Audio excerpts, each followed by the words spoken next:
नमस्कार बच्चों, आज हम वर्णमाला में व्यंजनों की पहचान सीखेंगे। हमारा जो पहला व्यंजन है वो है क। क से कबूतर। दूसरा व्यंजन है ख। ख से खरगोश। तीसरा व्यंजन है ग। ग से गमला। इसके बाद जो व्यंजन आता है वो है घ। घ से घड़ी। ये जो व्यंजन है इसे उत्तर भारत में बोलते हैं अंगा और दक्षिण भारत में अणा। इससे जो शब्द होता है वो होता है गंगा। ये एक अनुस्वार के रूप में लगता है, इसका अपना कोई शब्द नहीं होता, शब्द के ऊपर लगकर उसका उच्चारण बदल देता है। इसके बाद जो व्यंजन आता है च। च से चम्मच। अगला जो व्यंजन है वो है छ। छ से छाता। इसके बाद जो व्यंजन आता है वो है ज।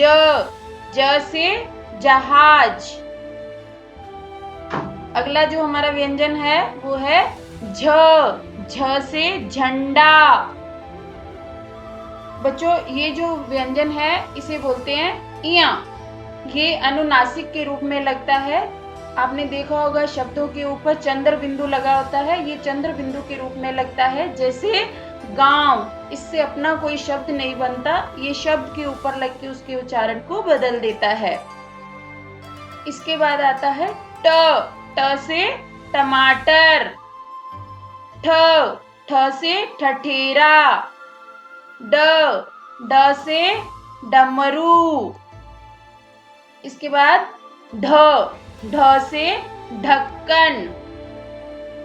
ये जो व्यंजन है इससे भी अपना कोई शब्द नहीं बनता है, ये किसी दूसरे व्यंजन के पीछे लगता है, इसका उच्चारण होता है अणा।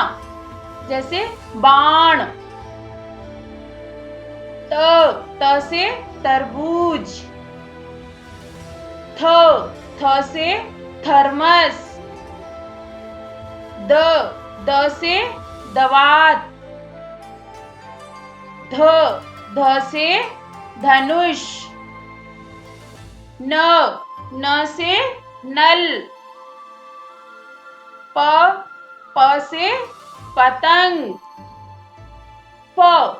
फ से फल। ब। ब से बकरी। भ। भ से भालू। म। म से मछली। य। य से यज्ञ। र। र से रथ।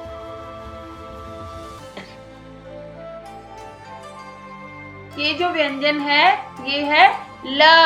ल से लट्टू। व। व से वर्षा। इसके बाद जो व्यंजन आता है श। श से शलगम। ये होता है श। श से षटकोण। स। स से सलेट, सपेरा। ये व्यंजन है ह। ह से हाथी। ये जो व्यंजन है बेटे बच्चों ये है क्ष। इसको संयुक्त व्यंजन भी बोलते हैं। ये दो व्यंजनों से मिलके बनता है क और श। श षटकोण वाला जो श होता है उन दोनों से मिलके बनता है। जैसे क्षत्रिय। त्र। ये भी संयुक्त व्यंजन है, दो व्यंजनों से मिलके बनता है त और र। त्र। त्रिशूल। इसे बोलते हैं ज्ञ। जैसे ज्ञानी। यह भी संयुक्त व्यंजन है, दो व्यंजनों से मिलके बनता है। ज और इय दोनों से मिलके बनता है, इसलिए इसको संयुक्त व्यंजन कहते हैं। ज्ञ। ज्ञ से ज्ञानी। श्र। यह क्ष और रे से मिलके बनता है श्र। जैसे हम श्री, श्रीमान लिखते हैं, उसके अंदर इसका यूज होता है, इसका उपयोग किया जाता है। धन्यवाद बच्चों।